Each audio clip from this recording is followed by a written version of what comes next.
नगरपालिका जोमात आहे आणि आरटीओ ऑफिस कोमात आहेत। समस्त रत्नागिरीकरांना विनम्र आवाहन, आपण आपल्या मालमत्तेची घरपट्टी व पाणीपट्टी प्रत्यक्ष नगर परिषद कार्यालयात लवकरात लवकर भरणा करा।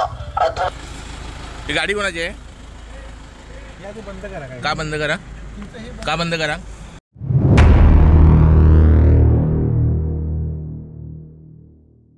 हो, वसुली जाताना गाडी कोणाची आहे? गाडी कोणाची? ऑफिसची। ऑफिसची गाडी आहे, नगरपालिकेच्या नावावर आहे। भाड्याची घेतली, प्रायव्हेट गाडी घेता येते।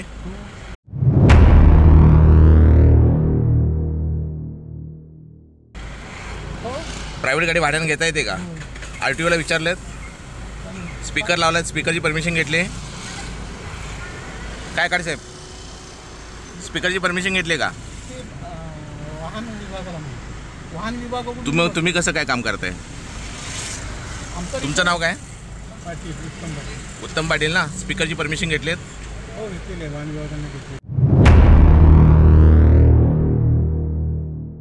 आणि प्रायव्हेट गाडी कशी काय घेतली तुम्ही? टेंडर काढले त्याचं? हो, टेंडर काढले, मग प्रायव्हेट गाडी घेता येते का? हो।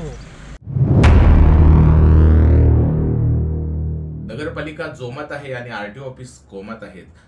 रस्त्यावरती हेवी वाहनं जात आहेत, रस्त्यावर विदाउट नंबर प्लेटचे वाहनं जात आहेत, वेगवेगळ्या राजकीय पदाधिकाऱ्यांच्या गाड्यांना झेंडे लावलेले आहेत, पण आरटीओला दिसत नाही। आरटीओच्या ऑफिसमध्ये एजंटचा खेळ सुरू झालेला आहे। सर्वसामान्य नागरिक बोलत नाही आहेत, सर्वसामान्य जनता त्रस्त झालेली आहे, पण आपल्या कामाच्या गडबडीमध्ये त्यांना हे करायला वेळ नाही आहे। तुमचा व्हिडिओ करा, आम्हाला कमेंट्समध्ये टाका, आम्ही तुमच्यासाठी काम करतोय, आम्हाला पाठिंबा द्या आणि या नगरपालिकेने हे जे केलेलं आहे हे योग्य आहे का हे नक्कीच कमेंटमध्ये सांगायला विसरू नका। दैनिक फ्रेश न्यूजच्या यूट्यूब चॅनलला लाईक करा, सबस्क्राईब करा व शेअर करायला विसरू नका।